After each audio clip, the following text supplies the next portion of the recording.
All right.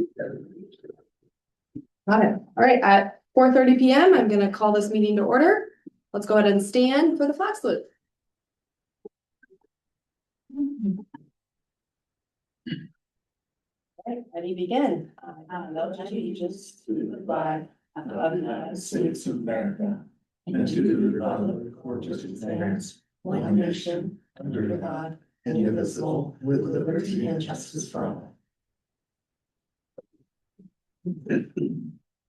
Excellent. Well, thank you all for taking time out of your busy schedules to be here to be part of this listening session. The first thing we're going to do as our roll call, we're going to just go around the table, introduce ourselves, and share your name and what your role in the district is. So I'm Bree Van Rokel, and I'm the Director of School Improvement. Natalie Eberhardt, high school teacher.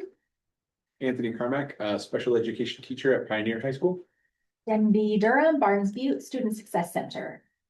Steve Miller, fourth grade teacher at Crooked River. Scott Cooper, board member. Kevin Bradley, board member. Tammy Parker, executive assistant. Joe Vieira, HR director, district. I'm just gonna briefly go over how we're gonna go through the listening session. Made a script, so I don't forget anything, so excuse me if I read through it real quick. Thank you for taking the time to join us today. The purpose of this listening session is to gather your feedback regarding the potential appointment of our interim superintendent, Dr. Joel Hoff, to the role of permanent superintendent. The board values hearing directly from stakeholders as part of the decision-making process, and your perspectives are an important part of that. This particular session is organized for certified staff. Again, thank you for being here. As part of this process, a survey was distributed to all stakeholder groups, and the results of that survey were read aloud at the February 9th board meeting. Those results are one component of the board's consideration. These listening sessions provide additional opportunity to gather more detailed input and ensure voices are heard beyond the survey responses. Today, two school board members are present, Mr. Cooper and Mr. Bradley. Listen carefully, taking your feedback. In terms of format, we have 45 minutes available and we'll end promptly at about 5:15 if full time is needed.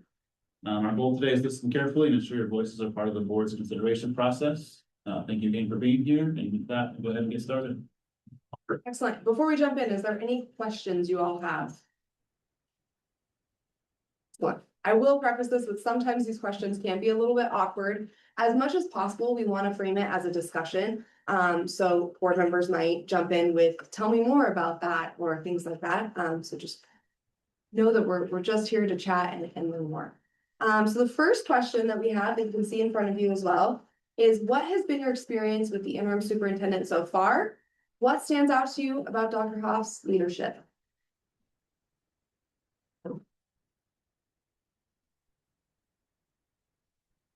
I'm trying to practice wait time and not talk first, so I'm gonna let you guys talk first. We just do like a nose go situation. No. Can I ask how long each of you have been with the district? 5 years for myself. 21 years for me. 22. Okay. 10. 21. So some of you have been through a few superintendents. Lately, yeah. Yeah. Anthony's been here 5 years. I was gonna say, even I have. Seen a few. Yeah.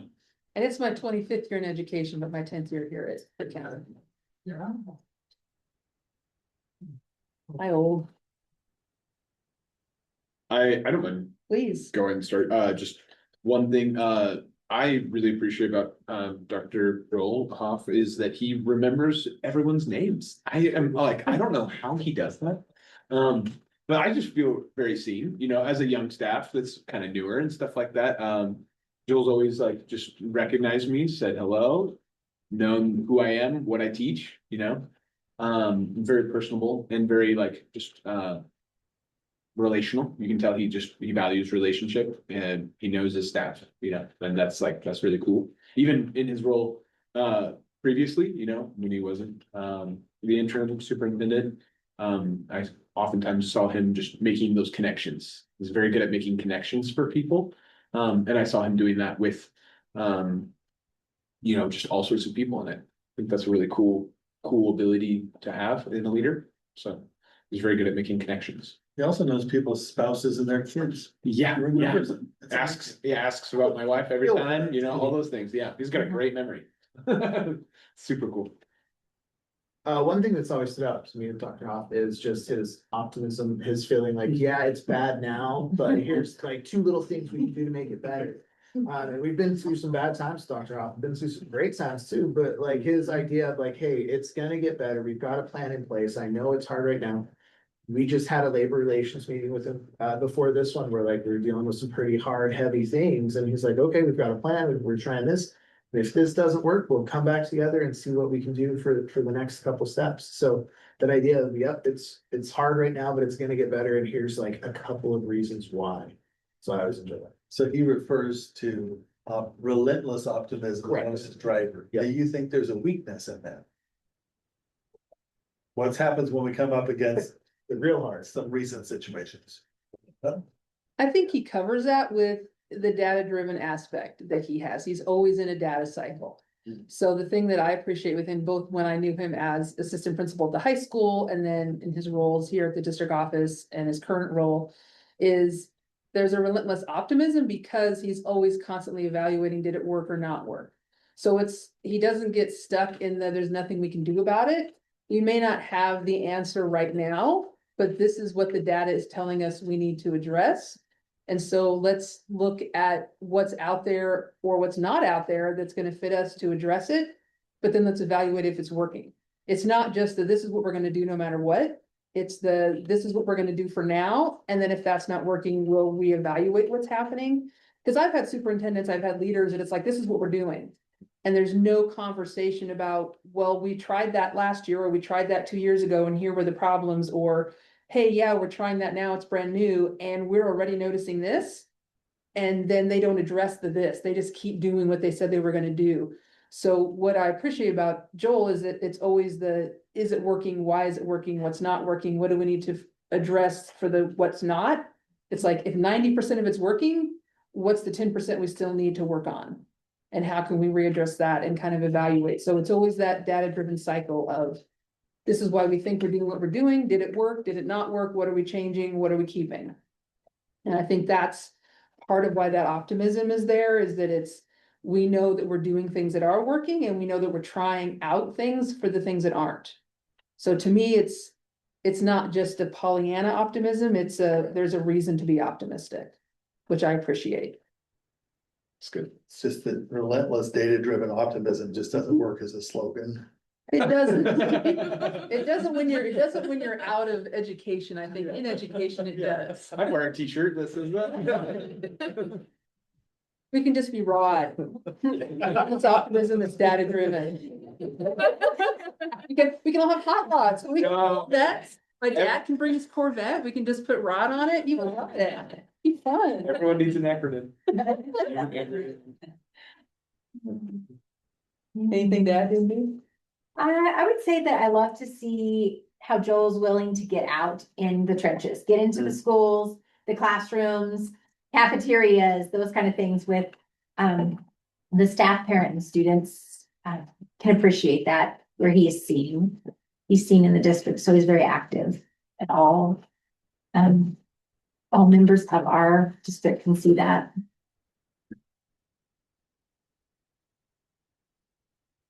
All right, ready to move on? Sweet. What priorities has Dr. Hoff emphasized in his leadership, and how have those priorities influenced the district? How well do they align with CCSD's current needs?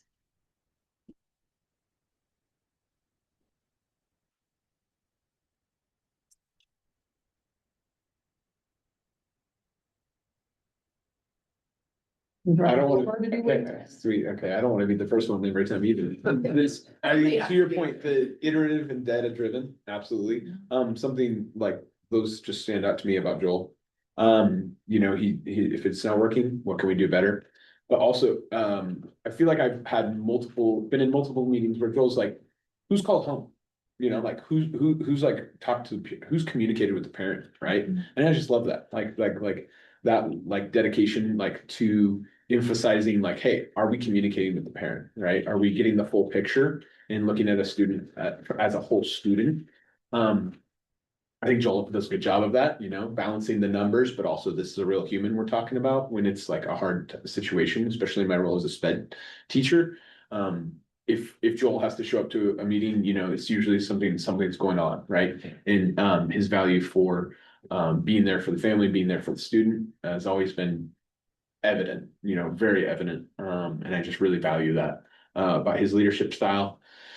And I think that like aligns to our needs here in Crook County because we're seeing an increase in high needs, in just, we have a lot of numbers and it seems like our student body is growing and the needs in our student body are growing. And I think that, Joel has skills to help us with that, by emphasizing, supporting the kid and looking at them as a whole human.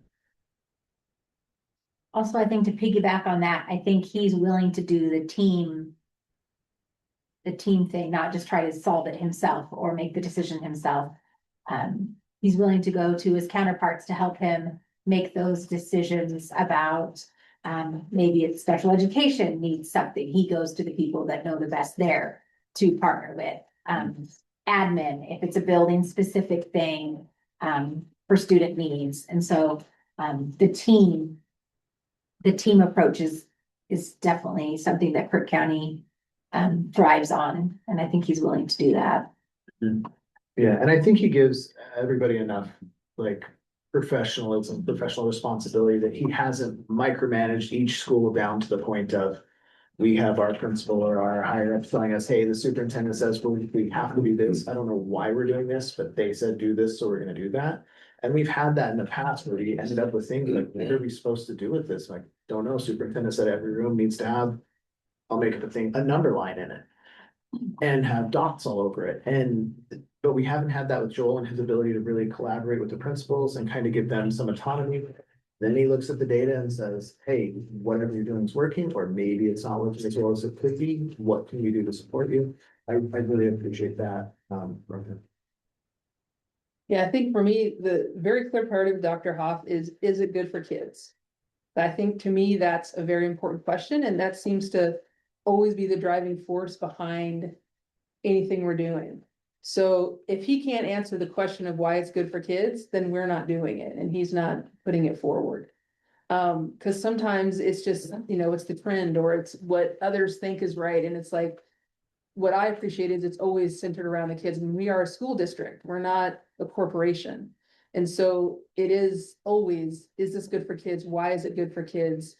Why do we think it's good for kids? And is the data supporting that it is? And so if all those things are aligned, then we're going to keep pushing it forward. If it's not aligned, then he's going to go back and look at, well, what else do we need to be doing? Or why are we still doing this if it's not good for kids? So, I mean, to me, that's what we should be looking at. And that's one of the main priorities I appreciate for him. So in the survey, there were 404 people who answered it, and 390 of them didn't really have any concerns. But the 14 that had concerns had a consistent theme, which was that they said he listens too much to other people, and he just needs to come in and decide. So thoughts on that? I mean, my response to that is sometimes people just want a quick decision. But in my 25 years in education, quick decisions always end up getting changed. And then the same people that wanted a quick decision are now complaining that decision is getting changed. And in my role as union president as well. What I have found is that thoughtful decisions, yes, make some people impatient. But when that decision is made and it's not getting changed, then they're very happy that it's not changing. But you're never gonna make everybody happy. If I had 390 out of 440 people happy with me, I would be skipping down. I would be so happy. That would be like, job's over, time to retire. Yeah, it's a chart you would put up that like, that's a 97% approval. Yeah, Pretty good. pretty darn good. Yeah, that's some happy numbers. Those are. I mean, I would be suspicious if it was 404. But 96, I can kind of live with, 96% of that So yeah, I mean, we're never gonna make everybody happy, Scott, you know that. I mean, if we did something wrong, that just means people haven't found out about what we're doing. But yeah, I mean, I think. I'd rather have a little bit slower, thoughtful decision, and I don't think anyone thinks that he's sitting in his office in the quicksand. But I appreciate a little bit of thought going into a decision before something's made. Personally, makes my job easier as a teacher and especially as union president to have a little bit of thought going into things. Mhm. Yes, please.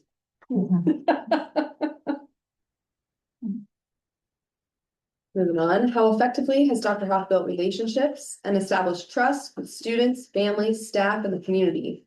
What actions or behaviors have you noticed?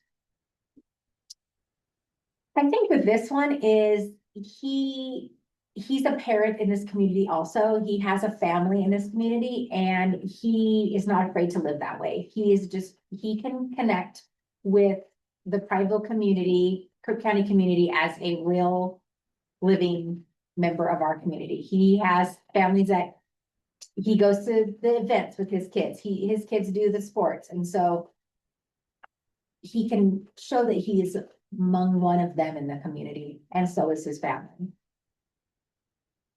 Yeah, and that just makes him overall more approachable. If I see him outside of contract hours at a sporting event, he's always asking, how was the day? What was happening? How'd it go?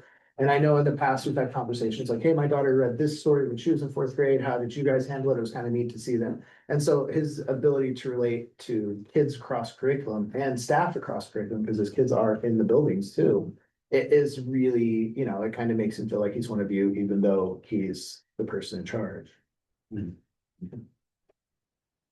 think like Anthony said, I am envious of his ability to remember names. I can remember phone numbers, but I can't remember the name attached to the phone number.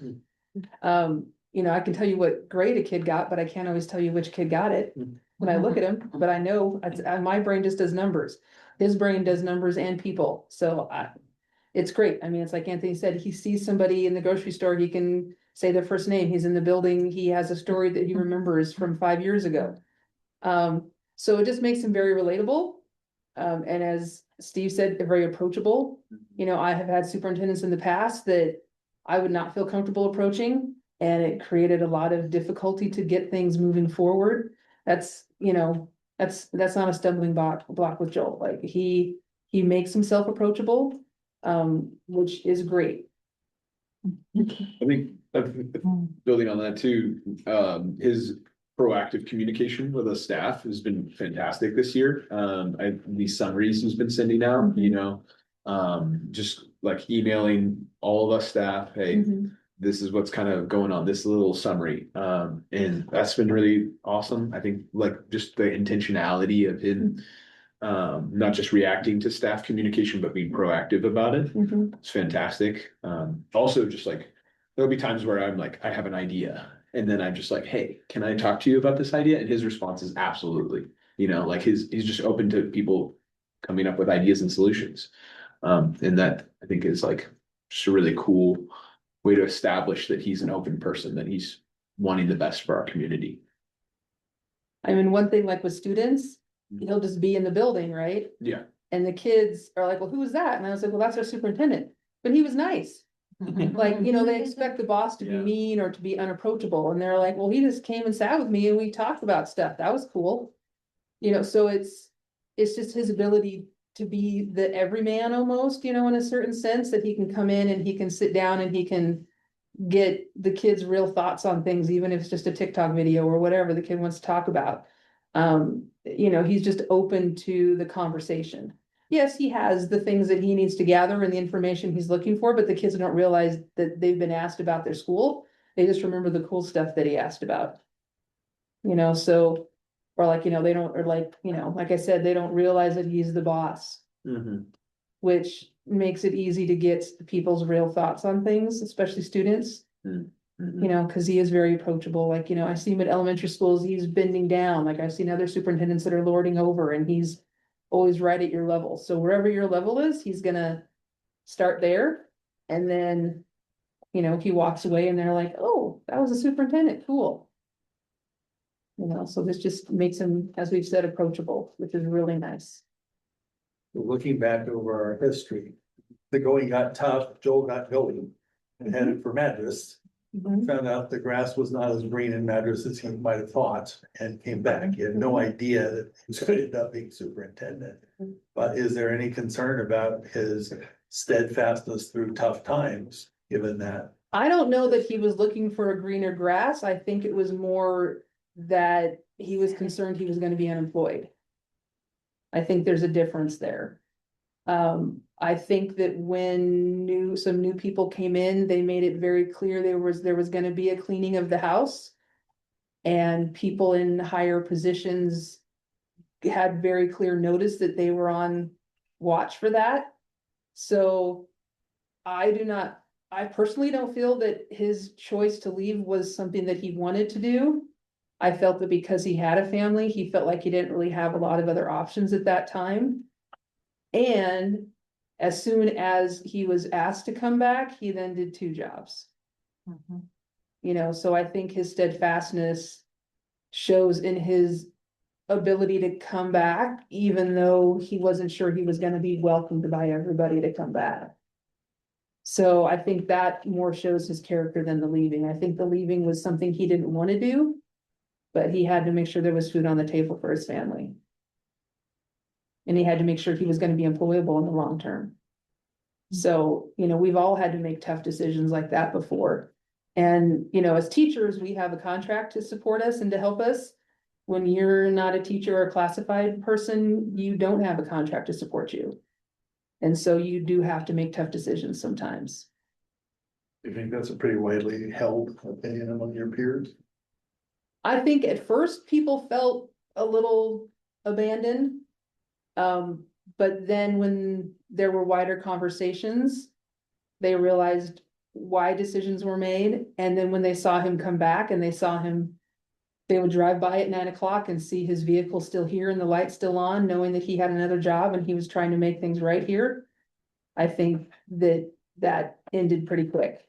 That's my perception. What are others' perceptions? I've never heard anything otherwise. I've never heard rumblings the other direction at all. And the rumblings and grumblings I heard at that time were if I had the opportunity to leave the way things are going, I would leave as well. That's what I And heard. people were very honest about, hey, we are going in a direction that I don't like, that doesn't meet my educational viewpoint. If I could leave right now, I would too. And that was the vast majority of people I talked with were like, I get it. I understand why he made that choice for a variety of reasons. Yes, it could, instead of if grass is greener, it could be, I'm not happy with the direction and, I can't support that direction. So, I agree with I heard a lot of that same sentiment, what you're saying, Steve. I don't think anyone saw it as a negative thing, but yeah, a lot of people were thinking about that at that time. I read a survey or two that seemed to say that. Yeah, there's always a few. But I think the people that did say that were also very happy to see him return. You know, he came back at the end of the year and, you know, helped out in the areas that needed help. They were also very cognizant of that need and very happy that there was a possibility of a return to some normalcy with his return as well. And I think you also can look at it as it shows the sign of his commitment and resiliency to the district and the community. Also, having been in such a hard time in our district. And yet we were able to return with positive outlook.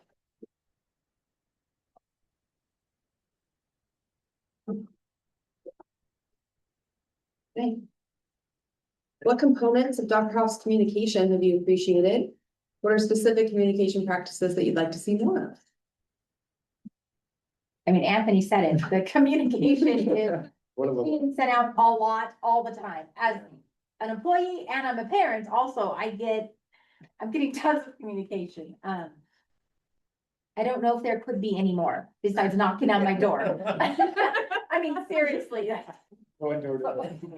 I've heard this from multiple Yeah. people who are like, the phone, the text, the email, and then if you're a parent, it's double Yeah. everything, so like, I've heard that. So- too, Yeah. from seeing it from both sides, I mean, you cannot say that you do not know what's going on or you have not been told. You just, the communication is pretty strong. Ironically, as you say that, he's texting me, telling me I need to call him. Yeah, for sure. And even when he communicates with the board, and we look through the packets and stuff, there's 85 charts and 60 graphs. Color coded with numbers every which way that even somebody who, like if you missed that part of the board meeting, you could follow along and see what the reason was. So I think his communication, he likes charts and graphs. Transparency. Yeah, and you can see where he's going. So I mean, it'd be hard for him to do much more than he's currently doing. Agreed. I think, and you know, from the union aspect, if there's grumblings out there or something that people are wanting data and information about. One thing that's nice is we know that we can tell them that people are asking for this information or have misinformation. And it would be great if he or someone in the office could send out the correct information so that the misinformation stops as much as possible. I mean, people love to gossip. Nobody's gonna stop gossiping. You know, tea is great. So that's gonna always happen. But when we know about a grumbling or we hear something, we always appreciate that. Then there is at least a clear and truthful bit of information that's coming out. That people who want to stop the gossiping and this kind of thing can present accurate information. Or can say, hey, this is what I read, here's the email, you can go ask him if you think there's something else going on or something different story that you think is true. So, you know, I would love for our members to read more of their emails so that they ask us fewer questions. I mean, but I don't think that that's a practice that Dr. Hoff has any control over.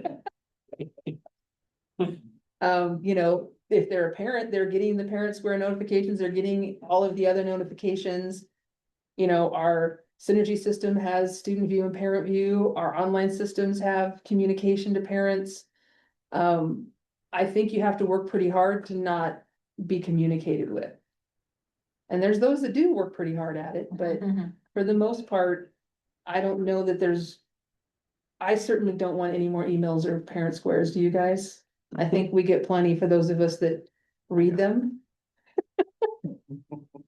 And as we've said, if somebody truly has a question, we just tell them, go to the district office and ask if you don't believe us. Because everybody here is pretty open. If someone needs to talk to them, they're pretty much available whenever they're here, they're available.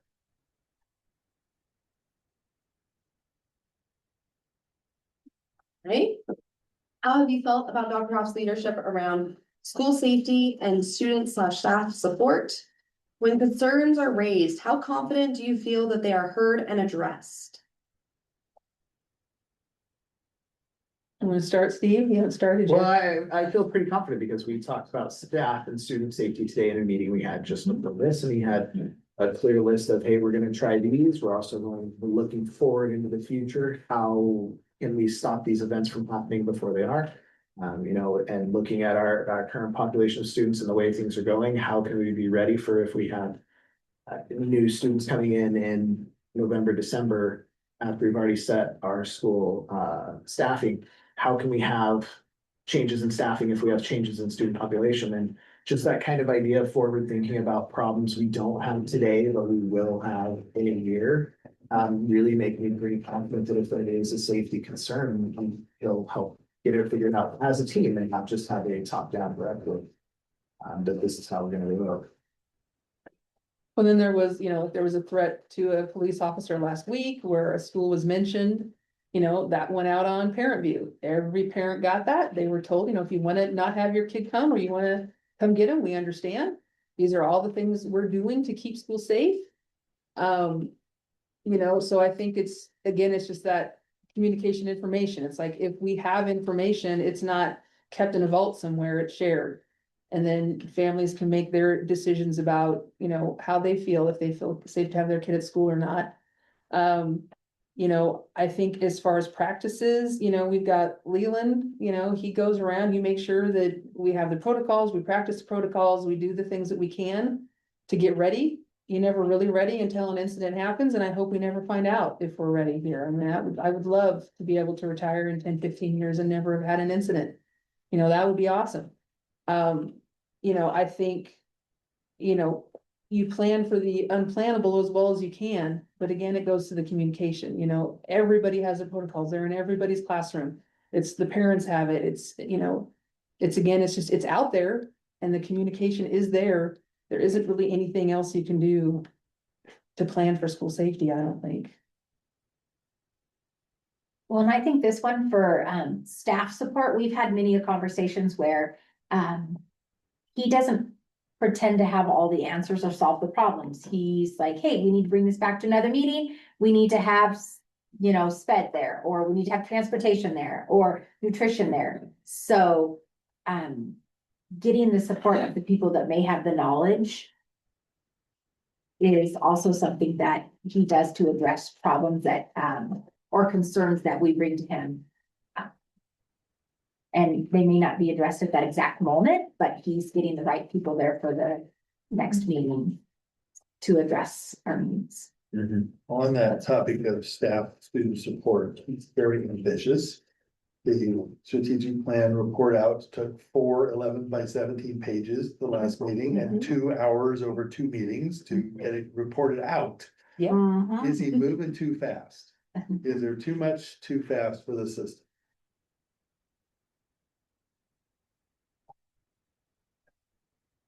I mean, go ahead, you were getting ready to say something. Go. I just wanted, no, I was like more wondering in just from the big picture What does it feel perspective. like sitting out there? I mean, you guys got day jobs and Right, dealing with little kids with lots of issues. And, you've got all this system reform. System reform needed to happen because we were in a mess, if you could even have called that a system. right. But, now is it too much trying to put it all back together and still do your job in your life? From my perspective, at least, kind of to what you said, it's not these, I don't feel like there's these mandates coming down that don't have any real, like applicable action. Any directives or communication I've received is just as a gen ed teacher makes sense, thoughtful and reasonable, and have data backing them up. And that's like what we as teachers want to see. We want to see our district improve. We want to see our students improve. There have been leadership moments in the past, under different leadership where things were mandated and there were little to no explanation or data behind those mandates. And so I think all of us are all about iteration and improvement, especially when they're data driven and thoughtfully communicated. I don't feel overwhelmed by the amount of, data or communication I've received as a teacher. I feel supported and I feel like it's been thoughtful from my perspective, at least. I think any protocols I can think of are ones that teachers or student data has been asking for. So a lot of it, a lot of what I have heard, especially at the beginning of the school year, was just sighs of relief of like, we can get back to some normalcy here. Like, this is what school is supposed to be. School is supposed to be about, does this work for kids? Why not? If not, what do we need to fix? It's not just some random thing that's thrown on here for no reason. So a lot of what I'm hearing is like, oh yay, and yes, finally, like somebody's listening, somebody's doing the things that we've been asking them to do. Which is a nice change. That doesn't always happen. When we've had ups and downs with that over the last decade that I've been here, where it's like people have felt heard and then they're not felt heard, or they feel heard, but nothing happens. So I think that, just to reiterate, yes, there have been changes, but it doesn't seem to be changes that are unexpected or unasked for. It's not just random things thrown on top of what you're already doing. It's, again, this is good for kids. This is good for system. This is why we're doing it. That's one of the things I always appreciate with Joel and his team here at the district office is it's not just do this. It's always, here's the information we have. This is why we think it's important. This is the ideas that we have. What do you think about it? Let's kind of get the think tank together and stew it out. And then let's implement it and see if it works. So again, it's that data-driven idea where it's never just we're doing this. It's always, this is what we've seen, this is what we've heard. this is what we think we need to do, this is what everyone's telling us we need to do, let's do it, and then let's come back and talk about whether it's working or not. So I think because of that included bit of, is it working, is it not, that keeps coming back, it doesn't feel new because it's been a conversation that's been going on for a long time. So I think it looks new on paper and it looks new as far as the explaining of it, but it's been stuff that people have been asking for quite a while. So it doesn't feel new to a lot of us in the schools. It's just like, oh yeah, I've been doing that, but now it's on paper. Well, I mean, it was a very long presentation and it did take a couple board meetings, but I watched both, so I saw the whole thing. But I think that it's not something that he or the district office employees are, when they put this together and present it, they're not saying this has to be done now, right? They're looking, this is our goal, these are our goals, this is what we've met, this is what we're working on. So I think more of it as a transparency, as we're throwing all of this at you at once. It's all gonna come together in place anyway. So even though it did play out in a long report and it's a lot, they kind of build on each other and it's a timeline of just being successful over the amount of time. But when I see it's presented all at once, it could be like, wow, that's a lot of change. And I think Natalie's right. A lot of it is just supporting things that are already in place. Well, it's basically like if you asked a first grade teacher to describe their curriculum for the year, it would take a little bit of time. Yeah. So it's the same idea, right? It's like as teachers, we're okay with that long conversation because we think in that long conversation of like, here's our long conversation, we're breaking it down into parts, and then here's what we're doing today, and we're doing that because this is this week's plan, and that's the month, and that's the year, and that's the decade. You know, that's the K to 12 plan, right? So it's not something that we find unusual. So it's like, wow, he got done in 4.5 hours, good job. You know, I mean, Right, and there's an end goal, like there's Yeah. there's projection out there, it's like we're all working towards this thing, that's like, it's encouraging, not just yeah, the win. it's not unexpected for us.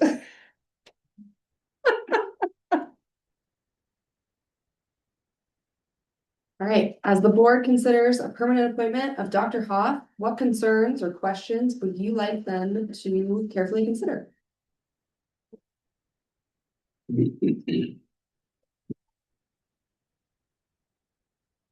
I mean, I don't personally have any. I think these listening sessions are great. We put it out to the community, we put it out to all the different demographics. I think getting out and showing that we've done our due diligence as the board, not me, but they've done their due diligence, because just like any other leader, there will be a time where somebody's upset. Hey, your curriculum said this, my kid read that. Of course, you guys didn't do your due diligence. It's the school board's fault that he did this. So being able to sit back and prove, hey, we've done everything. We went to every board meeting, we went to all these meetings, we heard from the community, we did 400 and some survey results. That idea of due diligence to prove that, yep, he's our choice, or even no, we've decided to open it back up. I think that just really saves us a lot of pain, because there is going to be a time where a parent vehemently disagrees with something that's gone on in our district. It's just bound to happen in any school district, but I think that this has been a really good thing for our community and for you guys to do, to come out and hear all the different subgroups and give that everybody an opportunity to have their voice heard.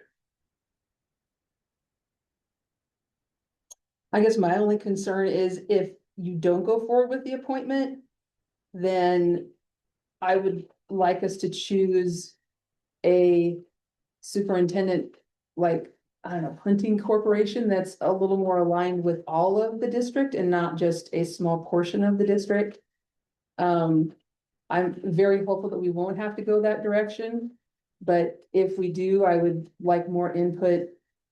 Like do this as far, like do listening sessions about the different corporations and people and, you know, ways of going about finding that superintendent. Because I think that was a big part of how we ended up with the superintendent we ended up with, which was not the fault of anyone sitting at this table, I don't believe, but we need to have a wider view in our candidates if we go that direction. So, you know, I'm certainly hopeful that the school board will carefully consider the option presented in front of us and see, you know, that we got double the amount of responses on the superintendent survey than we did on basically any other family survey. A lot of people put their voices forward and 96% of those were positive. I don't know that we've ever had those kind of positive notes for anyone starting out ever. Yeah. In Yeah. any position, ever. But like Steve said, things are gonna come up. You know, and so it has been very important that the board is doing the steps that they're doing. Can remind people of the steps and all of the time that they had input. I mean, the entire certified staff was invited, 200+ members, and there are 4 here. Which is by default. We didn't plan it this way. You had a meeting just. Doubt well. Held hostage, no. But I think it's just reminding people that opportunities to voice their opinions were presented. And the board went with the ones that were presented. And if people don't like those results, then they need to make sure that they're actively involved the next time that there is a decision. Mhm. Right. Um, That's good. I kind of get really tired of listening to people that don't put their voices forward.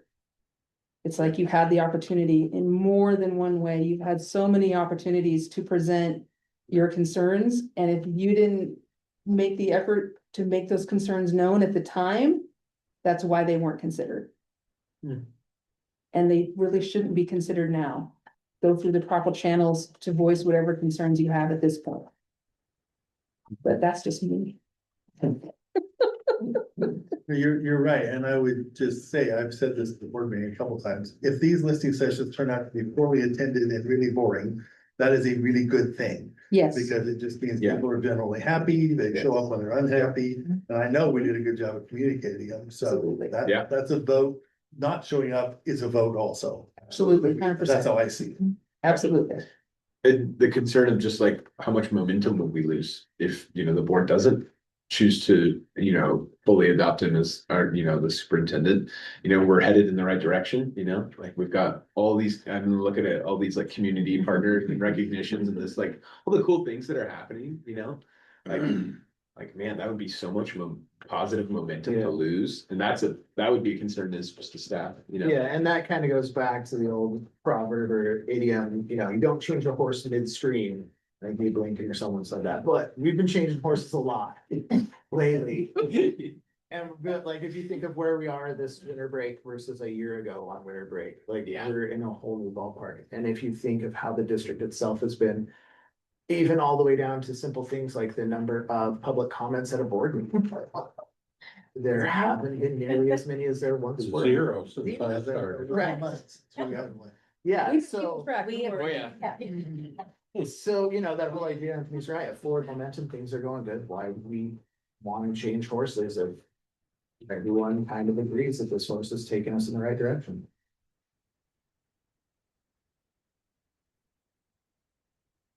Well, it was an impressive number of results we got from the survey. I think we were all surprised at getting that many. It was encouraging to see that many responses. All right, is there anything else that you think hasn't been captured in the survey or this discussion that you'd like to discuss? Okay, well then, with that being said, thank you for your time. I'll adjourn this meeting at 5:13 PM. Really appreciate you all being here. Glad we caught you on the backside of the meeting.